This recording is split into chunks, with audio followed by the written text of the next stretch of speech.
Depression और MNC, I don't think इनका कोई दूसरा कोई अपेरेंट कनेक्शन है। डिप्रेशन के बहुत सारे कॉजेज हो सकते हैं और डिप्रेशन के बायोलॉजिकल रीजंस भी हो सकते हैं, जेनेटिक रीजंस भी हो सकते हैं, क्लिनिकल डिप्रेशन जैसे होता है। तो यहाँ पे मैं आपसे कहूँगा how to overcome it within 2 years। दोस्त, मेरी कहानी का इससे कोई ताल्लुक नहीं है। हर एक इंसान की कहानी अलग होती है, हर एक इंसान का डिप्रेशन अलग होता है, हर एक इंसान की ज़िंदगी के रीजंस अलग होते हैं, पूरा कंटेंट अलग होता है, पूरी गाथा अलग होती है। सो आपको इससे मेरे से कंपेयर करने की ज़रूरत नहीं है। आपको यहाँ पे सोचना है, आपके दोस्त को अगर लग रहा है डिप्रेशन है और 100% है और सुसाइडल तक जा चुका है, तो I am pretty sure what he needs is medical help. दोस्त, उससे कहो अगर वो जॉब कर रहा है, यानी कि वो अफोर्ड कर सकता है, अपने ऑफिस में ही अगर वो एचआर के थ्रू कांटेक्ट करके उनको ये सब कम्युनिकेट करें, आई एम प्रीटी श्योर तुम्हारा ऑफिस जैसे अमेरिका हो गया या फिर बाहर जैसे कंट्रीज हो गए, ये लोग तो तुम्हारे साइकेट्री तक कनेक्ट करवा देंगे तुम्हें। अगर वहाँ नहीं हो सकता तो सिंपल सी बात है, गूगल करे और एक साइकेट्रिस्ट के पास जाए। और एक के पास ना जाए, 2 या के पास जा सकता है और 3 के पास जा सकता है अगर उसको लग रहा है ओपिनियन के साथ वो अग्री नहीं करता किसी भी। मेंटल हेल्थ एक बहुत सीरियस, भगवान के नाम पे बात, सही बात कह रहा हूँ, उसको मजाक या उस हल्के मत लेना, क्योंकि हम सुनते हैं मेंटल हेल्थ इतनी वो होती है, एक्चुअल में बहुत सीरियस चीज है ये। जब अगर आपकी तबीयत खराब होती है, क्या आप एक सेकंड भी शंका करते हो अपने दिमाग में कि यार डॉक्टर के पास ना जाएं, पेट में दर्द हो रहा है, 3 दिन से कस के दर्द हो रहा है, जाते हो ना कूद के? सबसे पहली चीज इंसान यही कहता है ना, चलो डॉक्टर के पास चलो, पागल हो गए हो क्या, क्या निकले, क्या पता क्या पता। अब जब बताओ, जब मेंटल हेल्थ पे आती है तो चीज इंसान हम इतना कतराते क्यों है भाई? क्यों वेट कर रहे हो एक यूट्यूबर से सोल्यूशन पाने में? यूट्यूबर थोड़ी बता देगा डिप्रेशन का सोल्यूशन। इसको दिखाओ दोस्त, कोई इतना पैसा नहीं लगता जितना एक नॉर्मल डॉक्टर को लगेगा दिखाने में, उतना ही लगेगा एक साइकाट्रिस्ट को भी दिखाने में। साइकाट्रिस्ट भी एक डॉक्टर है भाई। लोग भी हैं, इनको लगता है लाइफ में इनके मेंटल प्रॉब्लम कोई चल रही है, हो सकता है स्ट्रेस रिलेटेड हो, एंग्जाइटी रिलेटेड हो, और आपको लगता है यार ये सिंपल ऐसी प्रॉब्लम्स हैं, कोई यूट्यूबर सॉल्व कर देगा मुझे। मैं बताऊँ, हमारे यूट्यूब इंडिया के सीन में बहुत दिल से बात बता रहा हूँ, इतनी ज़्यादा अवेयरनेस ही नहीं है यूट्यूबर्स तक को कि इन टर्म्स की एक्चुअल मीनिंग क्या होता है, इनकी डेप्थ क्या है, इनका इम्पैक्ट क्या है।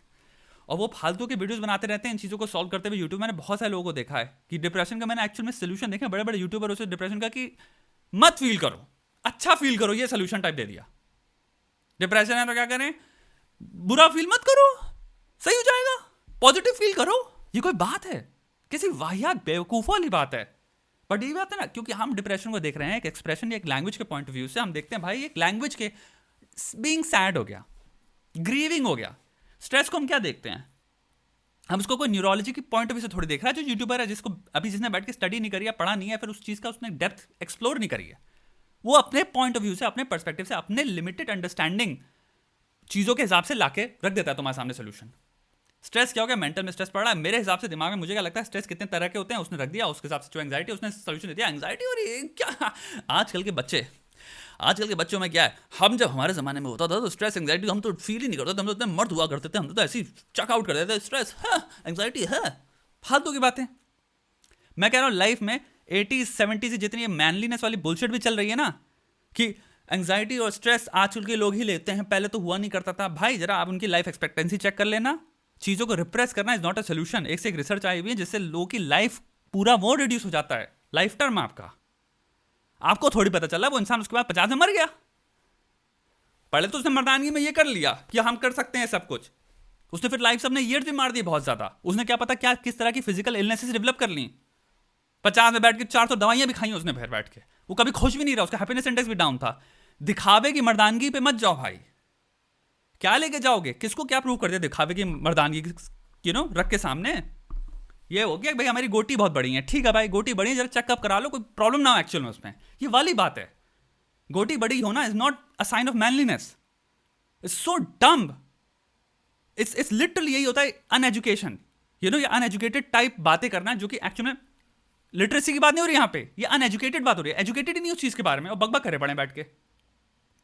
तो अगर आपको लगता है आपकी लाइफ में, भाई मैं कितने केसेस जानता हूँ लोगों की जिंदगी बहुत ज्यादा प्रोडक्टिव इंसान है, बहुत कुछ उखाड़ लिया, लेकिन यार काम में दिल लगता है तब भी भाई काम में फिर वो ऐसा फील हो रहा है कि भाई इंटरेस्ट नहीं आ रहा।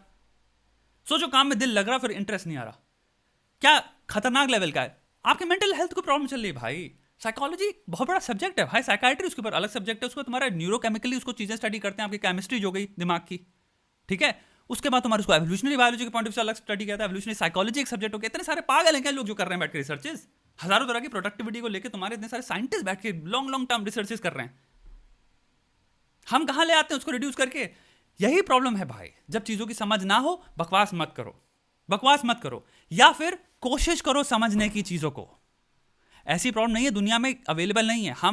मैं ऐसा नहीं अपने दिमाग में अपने आप को ये रख के रखता हूं डिफॉल्टली मुझे पता है या मैं सब कुछ सॉल्व कर सकता हूं। मैं एजुकेट करता हूं डेली बेसिस पे अपने आप को, जितना ज्यादा नई चीजों से एजुकेट कर पाऊं ताकि मेरा पर्सपेक्टिव और बढ़िया हो पाए।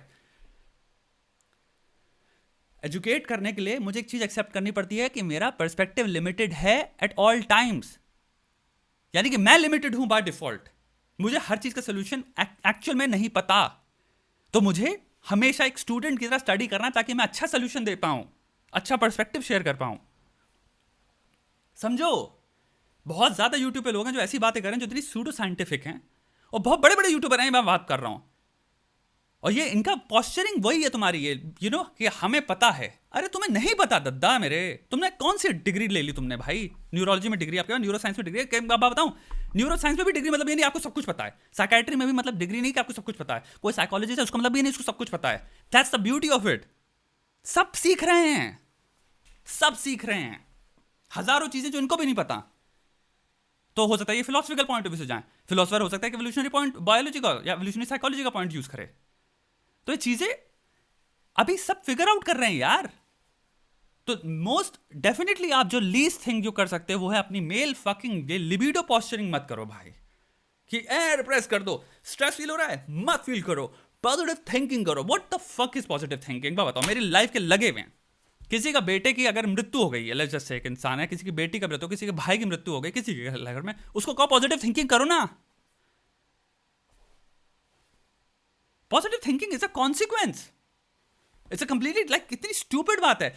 कोई नेगेटिव अगर फील ना कर रहा हो, क्या आप उसको या इंसान विलफुली नेगेटिव फील कर सकता है कि मैं अभी पॉजिटिव फील कर, मैं अभी चिल हूं जैसे, लेकिन मैं कोशिश करूं ना, चाहे कितना करूं, नेगेटिव फील कर, नेगेटिव फील कर, नेगेटिव फील कर, मैं नहीं करा पाऊंगा अपने आप को जब मैं फील ही नहीं कर रहा। लेकिन अगर कल कोई या अभी इसी सेकंड में कोई मेरे से ऐसी बात कह देता है जो कि इतनी ज्यादा चोट लगने वाली है, इतनी ज्यादा नेगेटिव है, इतनी ज्यादा इनसेंसिटिव है, तो एज अ कॉन्सिक्वेंस मैं नेगेटिव फील करूंगा। कॉन्सिक्वेंस होता है नेगेटिव, आफ्टर इफेक्ट्स है, रिपल इफेक्ट है, इफेक्ट है वो। तो पॉजिटिव थिंकिंग कोई फोर्स थोड़ी कर सकता है, वो भी कॉन्सिक्वेंस हुआ ना। कॉमन सेंस, हर चीज में कॉमन सेंस लगाओ। अब एक बार बताओ, कोई कहे पॉजिटिव फील करो, ये क्या बेवकूफ वाली बात है यार? कहां से कर ले कोई इंसान जिसको डिप्रेशन हो रखा है जैसे, वो कैसे फील कर ले? वो कह रहे हो यार मैं तो पॉजिटिव फील नहीं कर पा रहा, अब क्या करूं मैं? आजकल के बच्चों में तो ये प्रॉब्लम हो गई है, हमारे टाइम में तो ये, समझो भाई, हलवा नहीं है। मोटिवेशन ये सब के नाम पे ना लोग जो मेंटल हेल्थ एडवाइस दे रहे हैं, एक इनके साथ भी बहुत बड़ी प्रॉब्लम है। अपनी औकात रियलाइज करो, अपनी लिमिटेशंस रियलाइज करो। तुम इंसान हो, तुम एक्सपर्ट नहीं हो, तो यहाँ पर कोई पीएचडी नहीं है इन सब चीजों में, इन किसी भी सब्जेक्ट में जहां पे तुम क्वालिफाई करोगे ना, सोशल साइकोलॉजी में, बिहेवियरल साइकोलॉजी में, कॉग्निटिव बिहेवियरल थेरेपी के हिसाब से, या जिस भी चीजों के हिसाब से, भाई मत दो।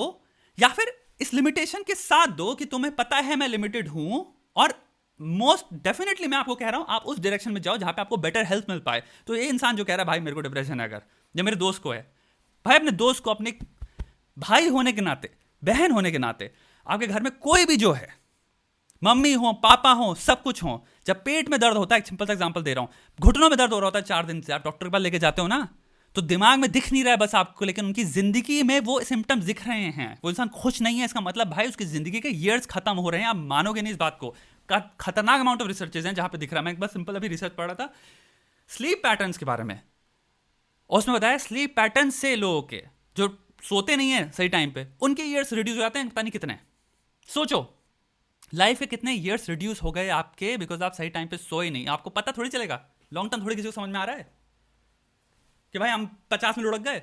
जब 50 में कितने लोग हैं यहाँ पे, एक बात सच से बताना, 40-50 में आपने किसी ना किसी अपने रिलेटिव को, किसी भैया को, किसी आंटी को देख लिया, उनका निधन हो गया, और सब सोचते रह गए कैसे हुआ। अब सच बात है वहां पे सीबीआई एफबीआई तो आई नहीं इन्वेस्टिगेशन करने की, इनकी जिंदगी में कितनी चीजें घटित हुई हैं, कितने स्ट्रेस फैक्टर थे, कितनी एंग्जाइटी थी, ये सफरिंग डिप्रेशन से सफर कर रहे थे, क्या कर रहे थे, इनके स्लीप पैटर्न क्या था, सोते भी थे, सोती थी कि नहीं सोती थी।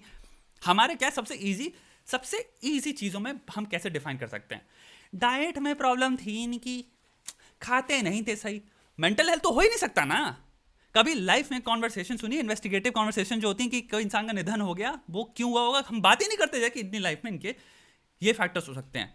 हमारे हमेशा फैक्टर्स क्या होते हैं, यही इनसे 4-5 को मिला के। सोचो यार क्या लेवल की, अभी हमारे प्रॉब्लम चल रही है लाइफ में, और ये मैं पढ़ रहा हूँ इतना ज़्यादा, और पढ़ाई इसलिए बहुत इंपॉर्टेंट चीज़ है दोस्त, क्योंकि आप सीखते हो। कितने लोग के वो हो जाता है यार, मृत्यु हो जाती है, हम सोचते नहीं, हम कहते हैं भाई इतना यंग था, कहाँ सिगरेट पीता था, सिगरेट पीने से 40 साल में कोई कैसे मर जाएगा भाई? कौन सी रिसर्च ने बता दिया तुमको? ये कैंसर था उसको, ऑन्कोलॉजी, किसी ऑन्कोलॉजिस्ट के साथ उसका इलाज कर रहा था कोई, नहीं सिगरेट पीता था, हो गया। अरे पागल हो क्या? अपने दिमाग से खुद ही तुमने डॉक्टर बन गया, एक सेकंड में प्रोग्नोसिस कर दिया। तुम्हें क्या पता भाई क्या चीजें यहां अंदर दिख नहीं रही तो वो डील कर रहा था, ये समझो। वो ही नहीं देते हम।